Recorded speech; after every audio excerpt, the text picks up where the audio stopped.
অনেকে বিশ্বের চলমান পরিস্থিতিকে কিয়ামতের সন্নিকটে বলে আখ্যায়িত করেন। আসলে কি তাই? কিয়ামত হওয়ার জন্য অবশিষ্ট সকল আলামত সমূহ জানতে চাই। গুরুত্বপূর্ণ প্রশ্ন। কিয়ামত নিকটে, এটি কোরআনে কারীম বহু আগেই ঘোষণা দিয়ে দিয়েছে। আল্লাহ সুবহানাহু ওয়া তাআলা বলেছেন, ইকতারাবাতিস সাআতু ওয়ানশাক্কাল কামার। এই যে কিয়ামত নিকটবর্তী হওয়ার কথা, এটা আল্লাহ তাআলা কোরআনে জানিয়ে দিয়েছেন আরো 1450 বছর প্রায় আগে। আল্লাহ বলেছেন, ইকতারাবাতিস সাআহ, কিয়ামত নিকটবর্তী হয়ে গেছে, ওয়ানশাক্কাল কামার, এবং চাঁদ বিদীর্ণ হয়েছে। নবী সাল্লাল্লাহু আলাইহি সাল্লামের মুআজিজায় তার আঙ্গুলের ইশারায় চাঁদ দ্বিখণ্ডিত হয়েছিল। এর মধ্য দিয়ে কিয়ামত নিকটবর্তী হওয়ার ঘোষণা আল্লাহ তাআলা দিয়েছেন। অতএব কিয়ামত নিকটবর্তী, এতে কোনো সন্দেহ নাই।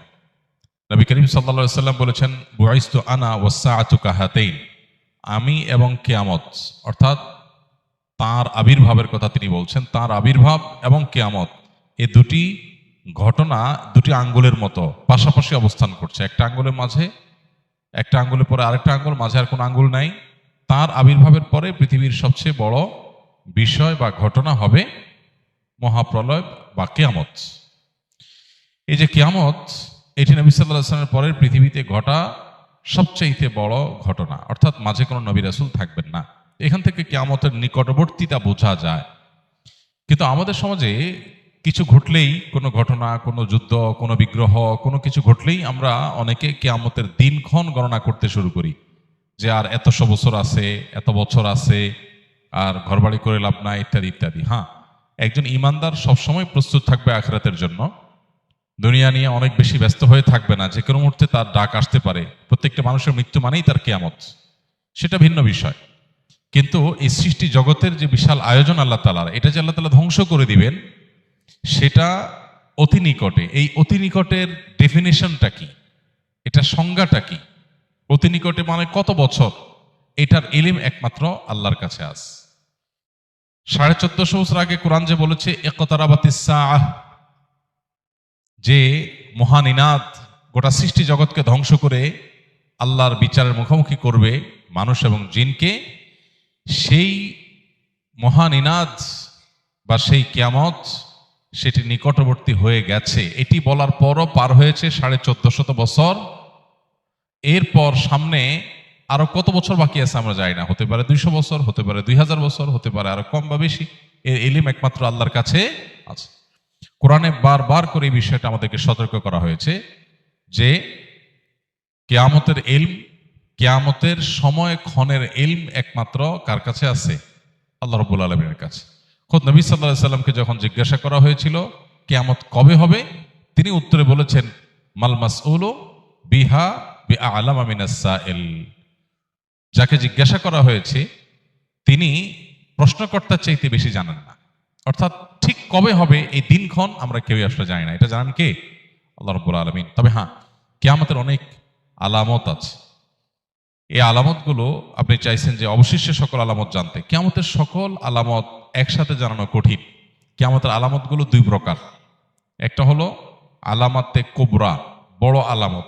বড় আলামত বলতে উদ্দেশ্য হলো যেগুলো কিয়ামতের ঠিক কাছাকাছি সময়ে একেবারে শেষ মুহূর্তে প্রকাশ পাবে, যেগুলো দেখে মানুষ বুঝবে যে শেষ, আর সুযোগ নাই। যেমন সূর্য প্রতিদিন পূর্ব দিক থেকে উঠে, ওই দিন পশ্চিম দিক থেকে উঠবে, তখন সবাই বুঝে যাবে যে হ্যাঁ শেষ। তখন তওবা করলো আর তওবা কবুল হবে না, একেবারে শেষ কিয়ামতের এই আলামত প্রকাশের পর। এছাড়া আরো কিয়ামতের 9টি আলামত আছে। হাদিসে মোট 10টি আলামতের কথা বলা হচ্ছে। এগুলো কিয়ামতের একেবারে নিকটবর্তী সময়। কয়েকটা বড় ভূমিধস হবে, হ্যাঁ, তারপরে ইয়াজুজ মাজুজের আত্মপ্রকাশ ঘটবে। দাব্বাতুল আরদ, একটা প্রাণী অলৌকিকভাবে প্রকাশিত হবে, ইত্যাদি ইত্যাদি কিয়ামতের আলামত আছে। আর ছোট আলামত যেগুলো, ছোট আলামত বলতে যেগুলো কিয়ামতের অনেক আগে থেকে প্রকাশিত হওয়া শুরু করেছে, যেমন নবী করিম সাল্লাল্লাহু আলাইহি সাল্লামের আবির্ভাব ইটসেলফ কিয়ামতের একটি আলামত। কিয়ামতের আলামত মানেই কিন্তু নেগেটিভ কিছু না। আমরা মনে করি কিয়ামতের আলামত মানেই খারাপ কিছু। এটা সবসময় জরুরি না। হ্যাঁ, বেশিরভাগ আলামতই হয়তো, বা একটা উল্লেখযোগ্য সংখ্যা আলামতই হয়তো নেগেটিভ বা খারাপ জিনিস, অপ্রত্যাশিত জিনিস। কিন্তু কিয়ামতের অনেক আলামত আছে যেগুলো আসলে খারাপ কিছু না। যেমন নবী সাল্লাল্লাহু আলাইহি সাল্লামের আগমন, তার আবির্ভাব, এটা কিয়ামতের একটি আলামত। তার মানে এটা একটা ইন্ডিকেটর যে সৃষ্টি জগৎ তার পরিণতির দিকে যাচ্ছে, তারপরে আর নবী কোনো রাসূল, নবী হিসাবে রাসূল হিসাবে কি আবির্ভূত আসবে না, নতুন কোন নবী রাসূল আসবে না। সো এরপরে আসবে কি? কিয়ামত। এটা থেকে নিয়ে শুরু করে কিয়ামতের আলামত সমূহের সংখ্যা কি, এ সম্পর্কে সৌদি আরবের একজন স্কলার ডক্টর মোহাম্মদ আল আরিফি, তার একটা বই আছে নেহায়াতুল আলম, আর একটা আছে আরশাতুস সাআহ নেহায়াতুল আলম। এই যে বই, এই বইয়ের মধ্যে তিনি অনেক ডিটেইল আলোচনা করেছেন। আমরা এগুলোকে সংক্ষিপ্ত একটা ছোট্ট ছুটি বইতে প্রায় 10 বছর আগে একত্র করেছিলাম, কিয়ামতের 141 আলামত এই নামে। এই 141 আলামতের মধ্যে আপনার 10টা হলো, বাকি 131টা হলো ছোট ছোট আলামত। এই যে দাসীর পেট থেকে তার মালিকের জন্ম হবে, এটা একটা আলামত। এটার মানে অনেক মুহাদ্দিসরা বলেছেন যে সন্তানরা মাদের সাথে দাসীর মতো আচরণ করবে, কাজের লোকের মতো আচরণ করবে, রেসপেক্ট করতে ভুলে যাবে, কিয়ামতের আলামত। এরকম ছোট ছোট লোকেরা তারা বড় বড় লোকে পরিণত হবে।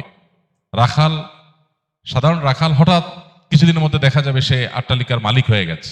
এটা ভালো বা মন্দ না হতে পারে, হালাল পথে মালিক হলে এটা ভালো কিছু, খারাপ কিছু না, কিন্তু এটা কিয়ামতের আলামত যে রাতারাতি পরিবর্তন হবে। তাকারাবাজ জামান, কিয়ামতের আগে সময়ের বরকত চলে যাবে, সপ্তাহ দিনের মতো চলে যাবে, মাস সপ্তাহের মতো চলে যাবে, দিন কয়েক ঘন্টার মধ্যে চলে যাবে। এরকম বহু আলামত কিয়ামতের হাদিসে বর্ণিত হয়েছে, সেগুলোকে গণনা করে 131টার মতো সংকলন করা গেছে, এবং বড় আলামত আরো 10টি। তো সবগুলো জানার জন্য ওই বই পড়া যেতে পারে। আমাদের লিখিত বইটা ছাপা নাই, ইনশাআল্লাহ এটা আমরা নতুন করে ছাপবো আল্লাহ চান তো। আল্লাহ আমাদেরকে কিয়ামতের জন্য প্রস্তুতি গ্রহণ করার তৌফিক দান করুন। এক সাহাবী জিজ্ঞাসা করেছেন নবী সাল্লাল্লাহু আলাইহি সাল্লামকে, হে আল্লাহর রাসূল, কিয়ামত কবে, কিয়ামত কবে হবে? নবীজিকে জিজ্ঞাসা করেছিলেন। নবীজি সাল্লাল্লাহু আলাইহি সাল্লাম সেই সাহাবীকে বলেছেন, মাযা আদাত্তা লাহা, কিয়ামত কবে হবে এই প্রশ্ন যে তুমি করেছো, কিয়ামতের জন্য তোমার প্রিপারেশনটা কি, প্রস্তুতিটা বলো আমাকে, কিয়ামতের প্রস্তুতিটা কি? তখন সাহাবী নবী সাল্লাল্লাহু আলাইহি সাল্লামকে বলেছেন, হে আল্লাহর রাসূল, আমার আসলে তেমন কোনো প্রস্তুতি নাই, তবে আমার একটা প্রিপারেশন আছে, সেটা হলো যে আমি আপনাকে ভালোবাসি।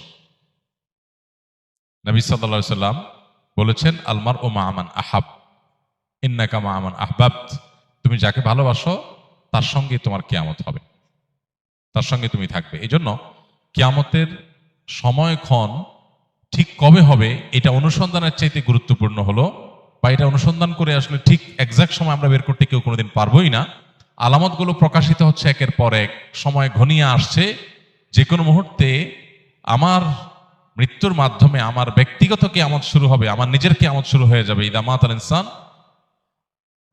ফাকাদ কামাত কিয়ামাতুহু, মানুষ মারা গেলে ওইটা তার একজনের কিয়ামত। আর সামগ্রিক যে কিয়ামত গোটা সৃষ্টি জগতের, সেটাও অতি সন্নিকটে। আমাদের দরকার হলো প্রস্তুতি গ্রহণ করা। আল্লাহ আমাদেরকে যথাযথভাবে প্রস্তুতি গ্রহণ করবার তৌফিক দান করুন।